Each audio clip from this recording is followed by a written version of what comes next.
Le monde génère 2 milliards de tonnes de déchets par an selon les statistiques. Parmi ces déchets figurent les déchets biomédicaux et biologiques produits par les centres de santé.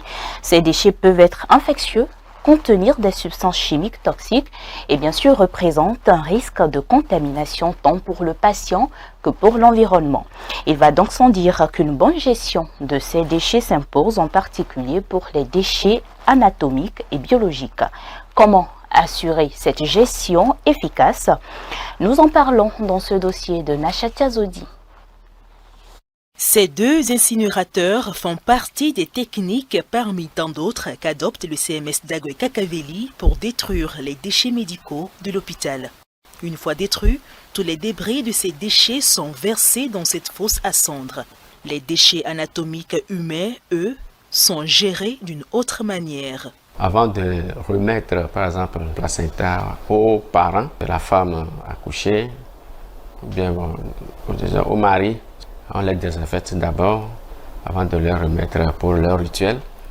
Et après eux-mêmes, ils enterrent. Mais ce n'est pas, disons, ce qui est vraiment normal. Compte tenu des risques de contamination, la bonne gestion de ça, oublions nos traditions. Une partie amputée, certes, c'est un déchet infectieux, mais de nature organique.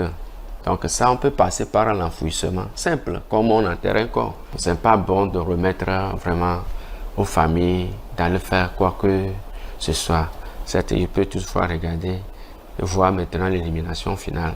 La bonne gestion de ces déchets biomédicaux passe d'abord par le tri, selon les couleurs des sacs, jusqu'à l'entreposage, à l'abri des populations ou des patients.